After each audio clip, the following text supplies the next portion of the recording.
Good afternoon, everyone, and welcome to today's Planning Committee meeting, the first of the new municipal year. We have only one application to consider and the report on planning appeals. I am happy with this and intend to take the business in the order set out on the agenda. Is the live stream now working? Yep, thank you. The first item on the agenda is apologies for absence. Have we received any in advance? Yes, Chair, we've received apologies from Councillor Heather Liggett and Councillor Mark Foster. Councillor Foster will be substituted by Councillor William Jones. Thank you, Chair. Are there any other apologies? None received, Chair. None received. The second item on the agenda is declarations of interest. Members are requested to declare the existence and nature of any disclosable pecuniary interest and or other interest not already on their register of interest in any item on the agenda and withdraw from the meeting at the appropriate time. Do any members have any interest to declare? None declared, Chair. Thank you, Alan. Our third item on the agenda is a new one, declaration of predetermination. Any member who cannot determine an application solely on the information presented to the committee at the meeting today is asked to declare that they are predetermined on that item on the agenda and to withdraw from the meeting at the appropriate time. Do any members have any predetermination on the agenda to declare? No. Thank you. We now move on to the minutes of the meeting held Tuesday 14th of May. Are we happy that they are a correct record and can we agree them by acclamation? I'm happy to move them from the chair. I'll second the chair. Okay. All those in favour? Yeah. Thank you. That brings us on to the main item of business for the meeting, our application. Before we start, I would like the clerk to explain, for the benefit of members, speakers and those watching on YouTube, how we will deal with them. Thank you, Chair. This is the procedure for considering the business this afternoon. The Chair will introduce the application, then ask the planning officers to deliver a brief presentation and highlight any late representations that have been received. The late representations report has been published on the Council's website and hard copies have been circulated to you. After this, the Chair will ask the speakers to address the meeting. There are 2 speakers today. They will each have 3 minutes to put forward their views. There will be a reminder given by the clerk when 30 seconds remain. At the end of the 3 minutes, members of the committee will have an opportunity to ask the speaker questions, if necessary, to clarify any points they have made. After the speaker has addressed the committee and answered any questions, then they will be allowed to remain in the meeting, but they will not be allowed to participate further from that point. The Chair will open up the meeting for questions to officers, a debate by the committee, and a determination on the application by a vote. The votes will be taken using the voting facility on your microphones. Finally, members, this meeting is being live streamed and a recording will be placed on the Council's website. Please note that others may choose to copy this recording. Thank you, Chair. Thank you, Alan. Let's move now on to the application. This application is NED/23/00899/FL Wessington. In line with our normal practices, I am going to ask the planning officer to give a brief presentation showing any photos and plans of the site. I will allow the officers to complete the presentation. Consequently, members, unless you have a point of order that you feel cannot wait, could you please reserve these or any questions about the process until the end? I'll now switch over to Adrian Kirkham, Planning Officer. Thank you.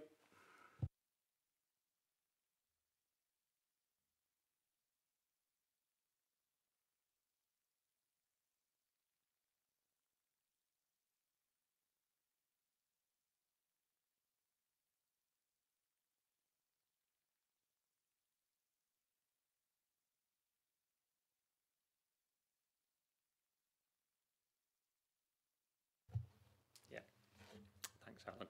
The application, as the Chair's outlined, is an application for the demolition of an existing building and its replacement with another to form a 6-bed holiday let. And the slide in front of you is showing the application site in beige. It's the centre of the conservation area at Amber Mill, an area to the south of the district. And this shows the site in larger detail. The building, the subject of the application that will be demolished, is the building at the top right of the beiged area, and the area to the left-hand side is the area referred to in the report where cars would be parked. In terms of the red line site, the application site, that's shown on the slide there, with the other land owned or controlled by the applicant in blue, showing the building to be demolished at the, as I say, in the top right-hand corner of the red-lined area, and the area to the left of Amber Lodge, the area where parking of vehicles would take place. And that's in slightly larger detail, showing the new building now within the red area, and as I say, the area to the left of Amber Lodge, the parking area. This is a depiction of the building that is to be demolished. It, on the front elevation, is a gable that's been formed, and on the rear is the outline of the Nissen hut that occupies the site, blank elevations to the side. And this is the building that would replace it, of a Nissen hut design, i.e. a semicircle. It's raised seam detailing with a brick plinth around the base. The front elevation and the rear elevation, the two semicircular elevations, are brick with glazing. And in terms of the floor plans, it's a 6-bedroomed unit with 4 bedrooms at the lower ground floor, the basement, and then 2 at the upper floor, with the main living area at the upper floor area too. And just some photographs, Chair, showing the site as we saw on the virtual site visit yesterday. The application site is the white gable building just behind the beige bungalow, and to the right of that is Amber Mill. This is taken from the road going past the site to the south. That's a close-up view of that. The application site is formed of the area where the gabled building is currently. And this is taken from the east, southeast, looking into the site. You can see the site where the building is at the moment, the building with the white gabled front. And finally, Chair, that's a closer-up view of the building that would be removed, and the replacement would occupy that footprint, albeit slightly larger in footprint as set out in the report. Thank you, Chair. Oh, just finally, just to refer members to the late updates report that was sent to you yesterday afternoon. Thank you, Chair. Thank you, Adrian. Thanks. Right, colleagues, we have 2 speakers on the application, the first of which is Michael Bagan, who is objecting to the application. They will each have 3 minutes to get over their points and will be informed when they have 30 seconds left. You can ask them to clarify any matters that have been raised, but remember, your questions should relate to the points which have already been made. So, Mr. Bagan, if you'd like to come up to the speaker's table, please. Yeah, no, it's that one. This one? Yeah, you just Let's do 1, 2. press the right-hand button, and then you've got 3 minutes whenever you're ready.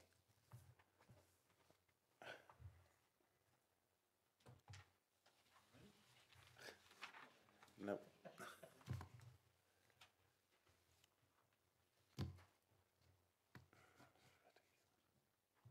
Now you can speak. Hello. Right. Right, okay. Just let Alan take his seat. We've got 3 minutes, thank you. Hello. Thank you. Good afternoon. I'd like to object to this planning application. The whole raison d'etre of Oakethorpe Holiday Village is to cater to large groups. Large groups celebrating on holiday will make noise, which they do all the time at Oakethorpe Holiday Village. This is a fact. This is acknowledged on the applicant's website and in this planning application as well. Just as examples, in the last 2 weeks there was a large group making significant noise until 10 o'clock on Saturday night, right at the rear of my property. And the week before that, we had at 6 o'clock on Friday evening, we had probably 30 or 40 people directly behind my property. There was children playing, shouting, screaming. There was adults singing, shouting, drinking. There was music being played. This is 6 o'clock on a Friday evening. This is not really what you want to come home to when you've been at work all day. This was also repeated on a Sunday because I think it was actually a wedding party. They were away Saturday on the wedding, and then they would come back Sunday and repeated what was happening on the Friday. So we don't really have neighbours that have occasional parties. We have transient neighbours that have parties virtually all of the time. Okay. The Holiday Village has a capacity at the moment for around 80 odd guests. There are about 12 permanent residents. So it's basically an enormous Airbnb where the guests are hugely outnumbered by the residents. There is no acknowledgement of the local residents to the guests. Ditto, there is no control. There are no signs on site, and the map on the Oakethorpe Holiday Village website is deliberately misleading to give... Playing up. Oh. It's like getting feedback. All right. Anyway, this is deliberately misleading to give the impression the whole complex is part of the holiday village when it's not. So at present, the applicant has got no controls in place to manage noise other than the... Sorry, just wait while we try and sort this out for you. It's obviously a problem, isn't it? And technical issues today. I'll just turn mine on just to...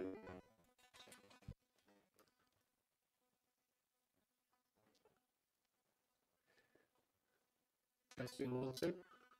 Testing 2, 1. Are we okay again?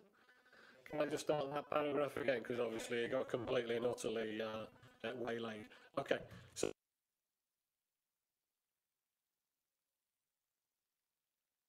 residents. So it's basically... It's not right.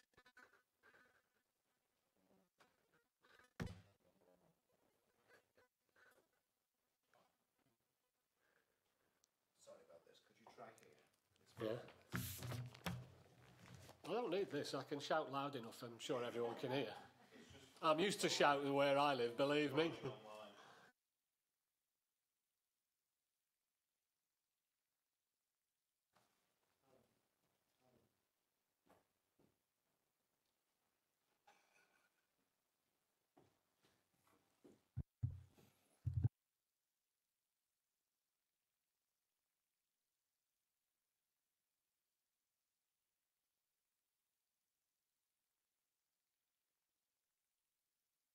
That should now work. Okay. Testing 1, 2. Testing 2, 1. Okay. So, fair try. Okay. So the holiday village has got a capacity for around 85 guests. So there's about 12 permanent residents on site. So it's basically an enormous Airbnb where the guests are hugely outnumbering the actual residents. There is no acknowledgement of local residents to the guests. There are no signs on site to say that there's people that live here permanently, and the layout map on the business's website is deliberately misleading to give the impression the whole complex is part of the holiday village when it's not. So at present, the applicant has no controls in place to manage noise other than the one-liner on the website. Am I okay to carry on? Yeah? Okay. So the question is, why would it be any different for this application? Clearly the answer is no. There is contrary though, the owner positively encourage guests to stay outdoors in the evening because we have hugely excessive lighting and there are multiple hot tubs around the site. So for us, in my particular property, Amber Mill, when the noise gets too much at the rear of the property, where the bulk of Amber Oakerthorpe Holiday Village is located, we can move to bedrooms at the front of the property, which we've been doing quite often, quite recently. The problem with that now is that Amber Lodge is located in front of our property, as you see on the photographs. Amber Lodge recently got a planning application from this particular room, no doubt, to move from 3 bedrooms to 5 bedrooms. This is planning application 22/00-846. This application is going to be about 5 metres away from Amber Lodge and will have another 6 bedrooms. So we'll be going from 3 bedrooms to 11 bedrooms, i.e. this is party central. We'll have party central at the back of the house, and we'll have party central at the front of the house. Where we live, noise travels very easily because there are very few buildings and we live on a very quiet road. So we'll be getting, if this application is approved, we will be getting high levels of noise all of the time at the front of the property and the rear of the property. This application should be rejected as it will make noise levels unbearable for all of the permanent residents. The applicant has never controlled noise for its guests and will not do in the future. And if we seriously think that having an alarm system whereby the 25 drunk residents are getting a text message from the owner at 11 o'clock on a Saturday night to keep the noise down, people are sadly deluded. I know you've been interrupted a couple of times, but you can just find it up there. Okay, thank you. Just hang on a moment, in case there's any Absolutely. Thank you. Have any members got any questions about the points which the Speaker has raised? Councillor Rouse.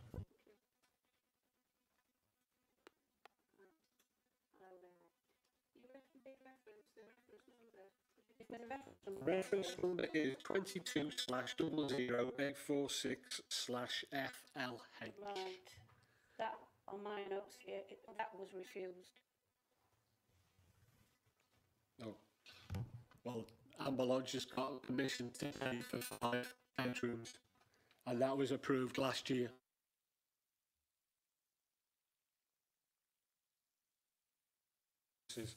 But we are arguing a moot point, and it's a statement of fact. We can easily find that from the planning officers or going on the website. In fact, the applicant is sat here and can probably confirm that as well. Yeah, it's just what we've got the documents here. Okay. That said, relevant planning history. The 22/00846/FL8 was refused 7th of the 11th, 22. Right. That's no longer the case. I maybe have got the wrong application number, but it's definitely been approved for 5, for an increase of 2 bedrooms. Because it was initially, it's a long story, but it got approved, and it was approved in the very recent past. Can you just clarify that, Adrian? Yes, Chair, just to go through the history, the 22/00846 was, as you've heard, been refused. That was for an extension to Amber Lodge. That was subsequently then followed up by a revised scheme, which was the 23/00206 scheme, which was approved by the council. That was for a single-storey extension to the rear, the solar panels to the front and the side. Hopefully that clarifies that, Chair.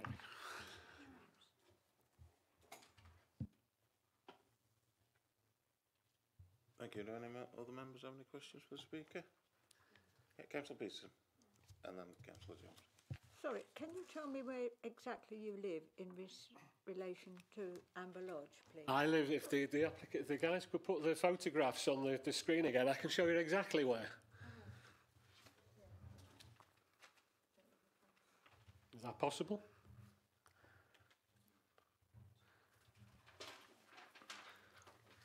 Okay. We just need to go to the lectern to be able to do that. Yeah, we're just to the left, on the far left of this photograph that's in the planning officer's report. I think it says we're 26 metres away from the Nissan hut.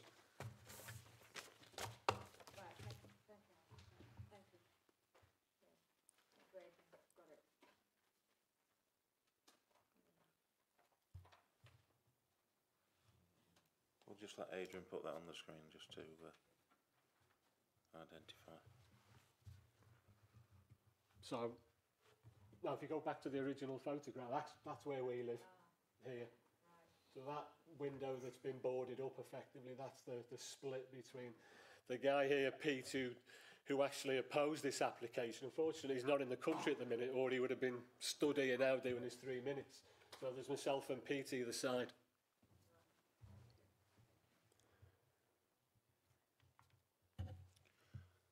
Thank you. Councillor Jones. Yeah, I'm afraid my speaker's not working. Can I ask you, you've mentioned a number of occasions when you've had parties taking place alongside your property. Have the police been involved at all? Has it been involved? Absolutely not, no. Because if we make a complaint to you guys or to the police, that will get recorded.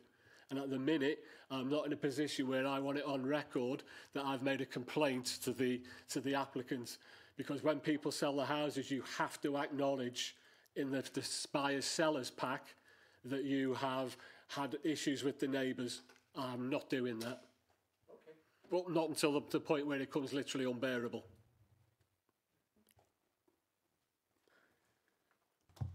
Thank you. No further questions?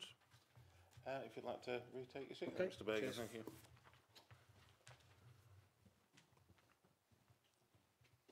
Right, the next speaker is, just looking, sorry, I've got to put my list. Victor Fell, who is the applicant. Mr. Fell, if you'd like to come up to the lectern to speak.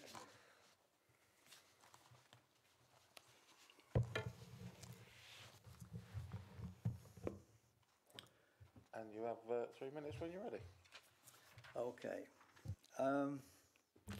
Yes, I've already been introduced, and I am the owner of Oakerthorpe Holiday Village, which the planning application is part of.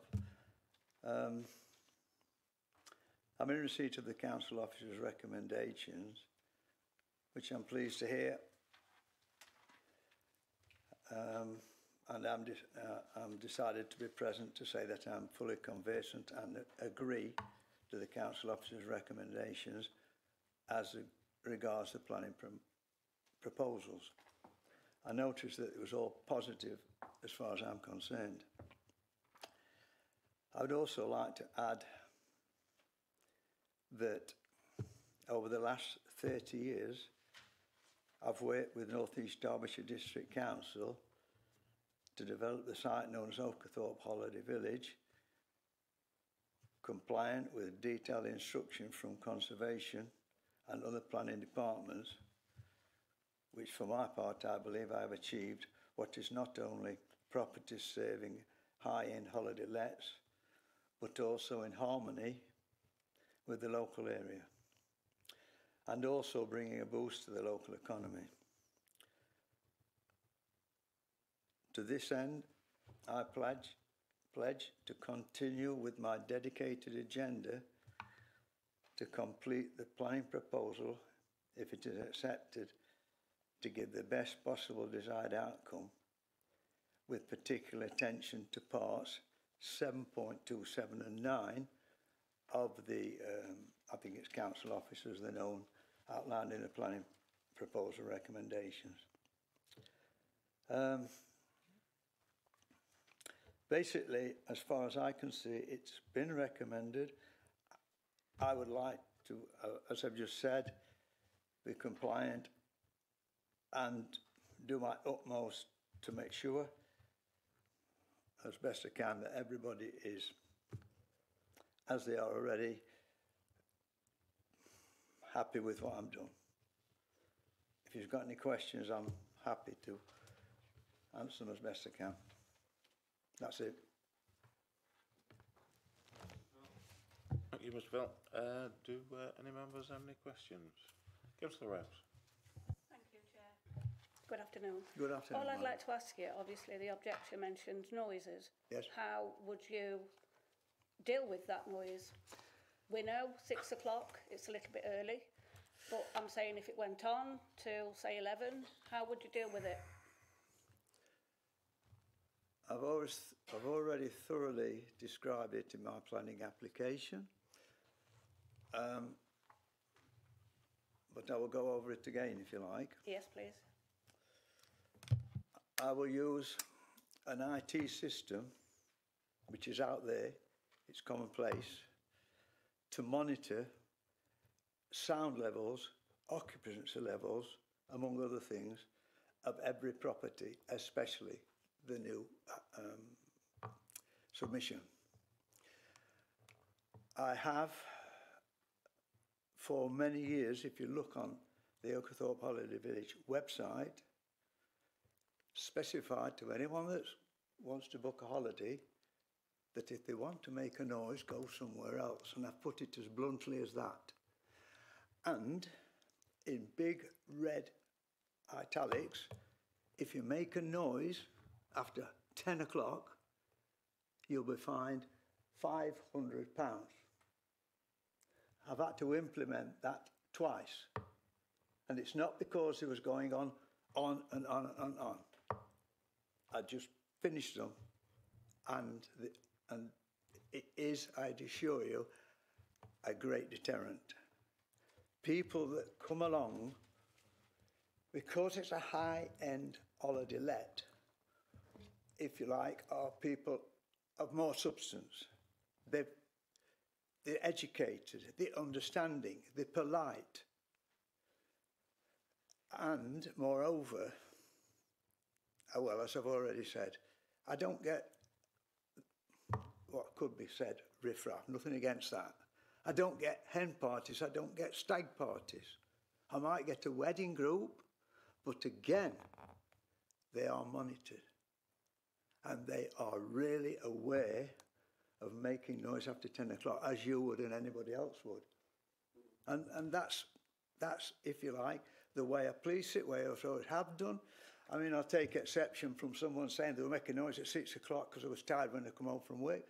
I don't know. What do you do? I'm bringing business into the area. I'm helping local hotels that are struggling at present. And I'm giving people a great time. Anybody that's been there or looked on the website, they'll see the reviews. They'll see what I've got. You know what I mean? I'm told it's beautiful. I won't say it's beautiful. I am told that. I spend a lot of time. I'm an old man. I don't want to make any more money, but I love the challenge of getting people in my village to make them happy. Children, have you seen children come with the animals, with Farmer Vic? They love it. Some of them with, that can't be an egg, can it? Why is that an egg? It comes in boxes. You know, I mean, I can ad-lib all the time. I'm not selling anything. I'm telling you that is what happens at Oakthorpe Holiday Village. It's unique. It's fine. Okay. Thank you. Councillor Jones and then Councillor Cooper. Mr. Farrell, Yes, sir. can I ask you, do you live on the site? Yes. So you experience a noise as well? No. I don't experience noises. That is upsetting me, if you like. It isn't after 10 o'clock. But you are on. I am in the middle of the site. I am in the middle of the site. And I've just gone from there. I can monitor it. I will monitor it. This is the Amber one with an IT system. But I'm on the site, so I know if there's a noise. And I walk round it. But the thing is, as I said before, the only people that come along is people that do realise what I want to do. I don't want noise. And if there is any, which is hardly ever, if I have to say anything, they'll stop. I've got it. You know, I can't police it any more than that. I mean, every how can you say, something like this, it's in demand, I believe. Okay, it's certain disruption to certain parties. I'm sorry, but I will minimise that. It's more advantageous to local businesses and the people that come and see me. Thank you very much. Councillor Cooper. Thank you, Chair. Just going to follow that up a little by saying the allegation Yes. Are you or were you aware of any of these instances, or have you been made aware of any of these instances? In the last, since the party has been in that property, there was previous parties before. He did come when he knew there was Oakerthorpe Holiday Village, by the way. I believe that I may have had, and this was probably 2 or 3 years ago, I may have had maximum 3 complaints. And when he complained, I went round to see him. We discussed it. As far as I was concerned, it was a one-sided situation. He wasn't really interested in listening to me. But having said that, that's only my opinion. So to answer your question, there have been no complaints in the last, I believe, 3 years. It's not something I document. And interestingly enough, why haven't people been told about it? Why haven't we had complaints? The council's not the police. You know? Because I believe that it's not justifiable. Because of the things I put into place to stop it. Right, thank you. Any further questions? If you'd like to retake your seat, Mr. Fell. Oh, sorry. Councillor G. Sorry, just without wishing to labour the point about noise, I was just wondering if you've got any signs, visible signs around the site, just asking people to mind the noise, like, you know, when you leave a pub it says, please be mindful of local residents. No noise after 10 o'clock. No noise after 10 There's physical o'clock. signs to say Yes. no noise after 10 o'clock? Yes, there Okay, is. thank you. It is organised, sir, in a professional, if this lady knows about us, in a professional, proper way. It's not decoy. I spend a lot of time, and I suppose money, in making sure it's perfect for people and the best I can for my neighbours. Thank you. Right, if you'd like to retake your seat. Thank you.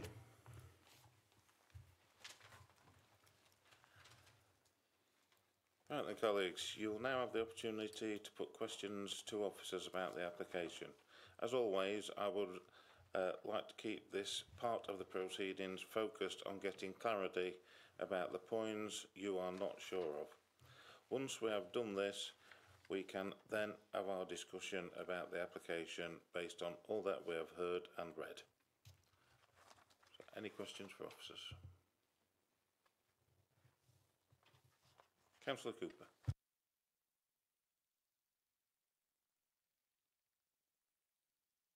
I read the report, and I know we're, as a planning department, we're not there to police the noise, but we do have conditions. And I noticed in the late report there that there's an option to be able to add that into that, should this be approved today. Is that something that we can do? And can you just explain a little bit about that to us as a committee, please? The condition, Chair, is, I'll just turn to it, the recommended condition is condition 6, I think, yeah. Condition 6, which in compiling our recommendation and in view of the comments made, we thought that was an appropriate restriction such that there would be some control on the use of the property as a holiday let. The issue around enforceability was the one that we discussed, and we've discussed that in the report at paragraph 7.25, and in terms of what we can and can't control. Noise is difficult, and there are powers that the environmental health officer have to get involved if there is a statutory impact. But as you've heard this afternoon, there's perhaps been complaints haven't been made regarding that through environmental health. So we can only do so much in terms of noise control through the planning process, but there may be issues there in terms of boundary treatments, for example, control over outdoor facilities such as hot tubs, for example, that we wouldn't otherwise have control over. So there may be something there that we can use through the planning process to help control the issue of outdoor activity. But in terms of how the property is otherwise used, it does become more difficult to control that through planning powers, because people go there to to live a life and enjoy themselves. But yes, if noise in particular is a concern, and as we've set out in the late reps, we do feel as though some control over the noise through some of those perhaps more physical issues can be incorporated if otherwise members are satisfied that the proposal is acceptable.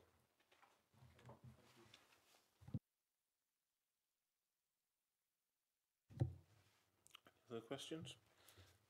I've just got one, Adrian. Obviously, it mentioned in the report that there is permission for the frontage of this building. Should have actually, there was an enforcement notice to replace it with stone, I believe.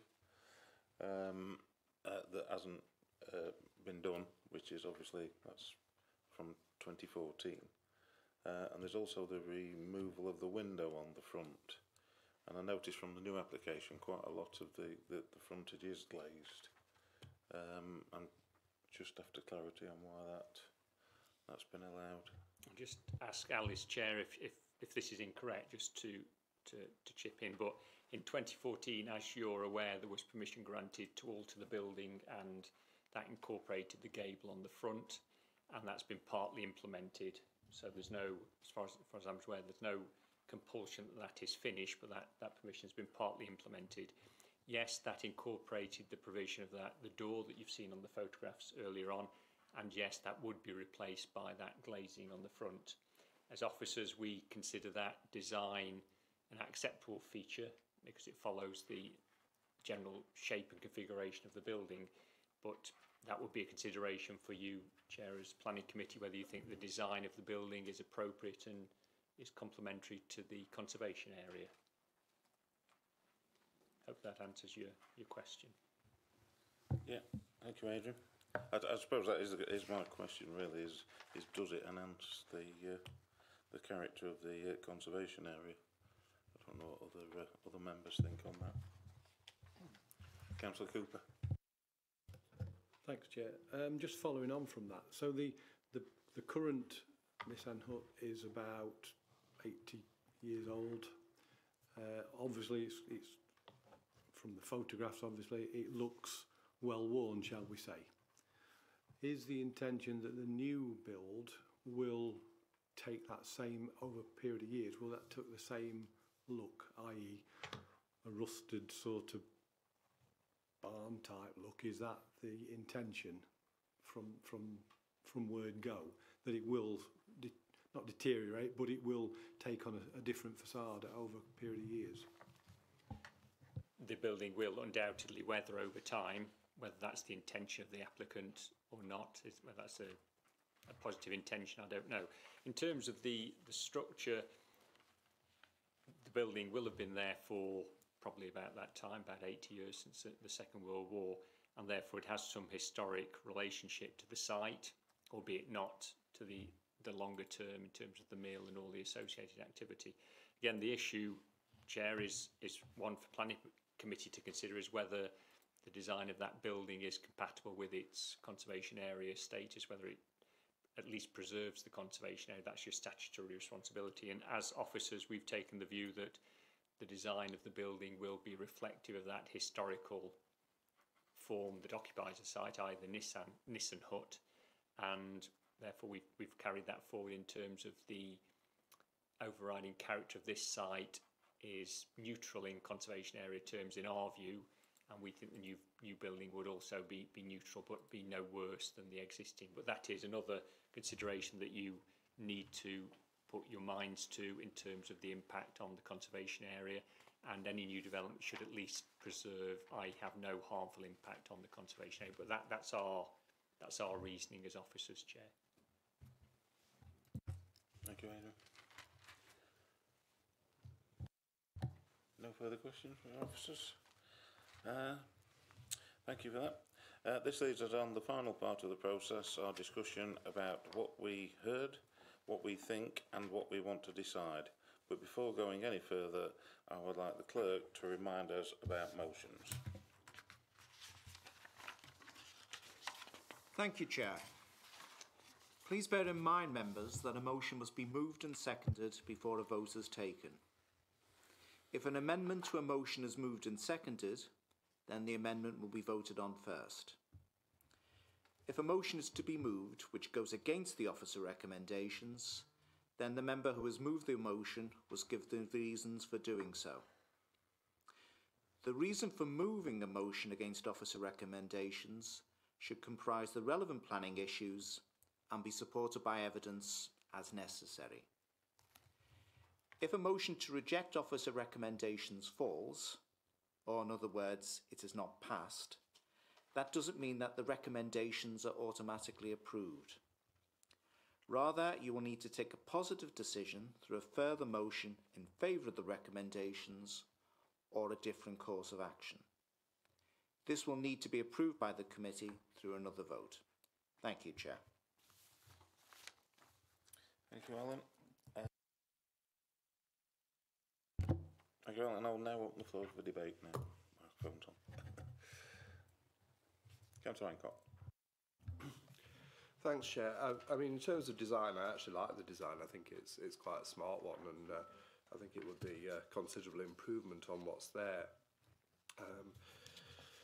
The noise concerns me because obviously we've got the immunity of the neighbours to consider, but I'm also trying to contextualise it because obviously as I live in the middle of a council estate, so for me, children playing at 6 o'clock at night and people partying at 10 o'clock at night isn't actually an abnormal sound, and the fact that there's been no statutory complaints makes me wonder whether it's actually what other people would just accept as run-of-the-mill.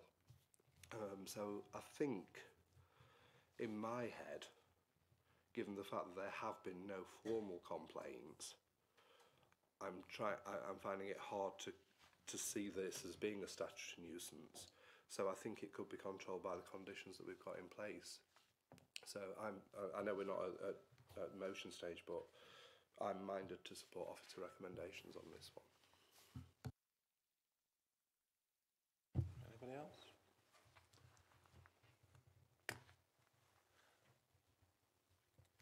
I'm a little bit slightly different to yourself, Councillor Hancock. I'm not convinced on the actual design, but that's obviously just a matter of choice on that. But I understand where you're coming from. I don't know whether there's any other condition that we can put on other than the one already stated in the report and the late reps. Adrian, whether there's any other conditions that we can do specifically around noise? In the view of officers, Chair, the condition that's recommended at condition 6 with the addition of the noise with the caveats that Councillor Cooper and I discussed earlier, Chair, we thought long and hard about what is enforceable, and it's very difficult to enforce somebody's taste is not the right word, but somebody's understanding of disturbance and noise, as Councillor Hancock said, may not equate necessarily to somebody else's consideration of that. So we've sought to word a condition that will have some reference back to planning that can be controlled, so boundary treatments, potentially other developments, in our view, is as far as the planning authority can go in terms of controlling that. So short answer to your question is I don't think there's anything that more that we could suggest as officers to control the use of how any development on that site would be controlled. So short answer to your question is I don't believe so, Chair. Thank you, Adrian. Councillor Jones. Can I just say I agree with Councillor Hancock. It's a nice design. I agree with Councillor Cooper. An aged finish would be nice. The one thing that worries me more is the fact that you've got a large number of visitors and a very small number of residents, and that can only get worse in the future. And then unless the noise is controlled effectively, it could become more of a problem. Other than that, I think Chair, just to add to the point on noise, that there is, of course, as has been some discussion about, there is the statutory powers that the council has in any case if there is a statutory nuisance caused by noise. So there is other controls outside of planning, which is why, as officers, we've sought to narrow down things that we believe can be properly controlled through a management plan to the planning issues, which is why we've stopped short of that. That wouldn't, of course, stop any other, as Councillor Hancock alluded to, that wouldn't stop the environmental health colleagues investigating complaints about noise from a statutory nuisance point of view. Thank you, Adrian. No further comments? Oh, sorry, Councillor Gay. Just on that, I mean, you mentioned hot tubs and things. Is there no way that kind of outdoor amenity can be restricted, or is that not appropriate? If structures are genuinely movable, it becomes difficult to control them through planning. But in this instance, there is an option, I believe, to control something that's it's not concrete, but something that's physical. I think we can go a bit further than the normal restrictions on development through the condition that's applied at removal of permitted development rights, which is applied at condition 11. I think we can go a bit further in terms of that outdoor activity, hot tubs, and something that's actually a physical entity. I think there is something we can add to that in terms of the management plan, but that does go beyond what we would normally control through what's development. So, short answer to your question is yes, but it can only go so far. It must relate to something that is physically there rather than just someone's perception of how you might sit outside, for example, and talk and potentially drink and yeah. Thank you. Right then, colleagues, having heard and read everything today and the officer recommendations before us, what is the view of the committee on the application? I am now opening the floor to motions. Councillor Hancock? I'm happy to move officer recommendations, Chair. And I'm happy to second it. Councillor Cooper? Thank you. I just want to make sure that the additional conditions are put in there, as we spoke about earlier. That would include the addition to condition 6 regarding noise, specifically mentioned that management plan should involve some control over noises as far as possible, yes. Okay. Happy to take that as a friendly amendment, Chair. Right, members, we have a motion.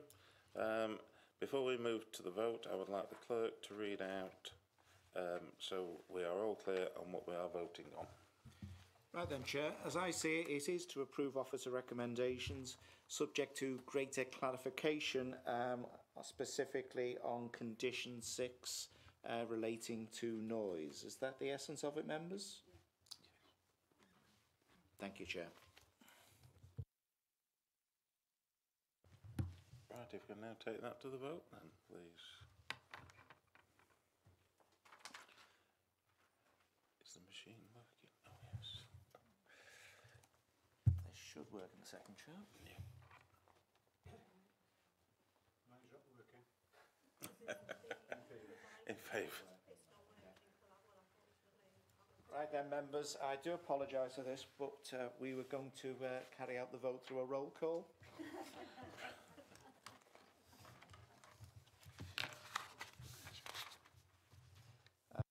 We'd ignore what's on the screen at the moment. Yeah. Councillor Cheetham. For. Councillor Cooper. Councillor Gurr. Councillor Hancock. Councillor Hartshorn. For. Councillor Jones.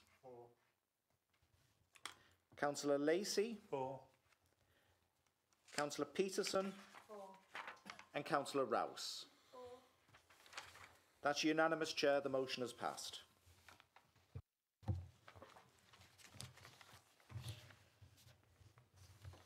Thank you, colleagues. The motion has been agreed.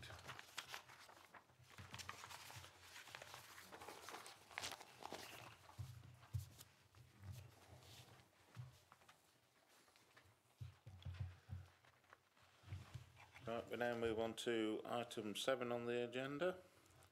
Now calling on the planning officers to explain our next report, item 7, appeals lodged and determined. Thank you, Chair. The report, I hope, is self-explanatory, but the steady stream of appeals continues. So we've had the 3 submitted appeals in the last 4 weeks, and then you can see there's been the 4 determined appeals in that period. As always, Chair, recommend to members that you give a good read to the decisions that we get in and how they're argued. It has reference back then to the decisions you make here at Planning Committee. And in this instance, there's various interesting elements relating to the green belt, to telecommunications, and the specific narrowness of the considerations before you in terms of prior notifications, and there's issues around design, and then in terms of the enforcement appeal, Chair, the issue around tenure immunity and how that's judged. So they all have something to offer in terms of how we take decisions on planning matters at the council, but I'm happy to take any questions, Chair. Thank you. Thank you, Adrian. Any questions for Adrian on the report? No, thank you. So we agree to note the report.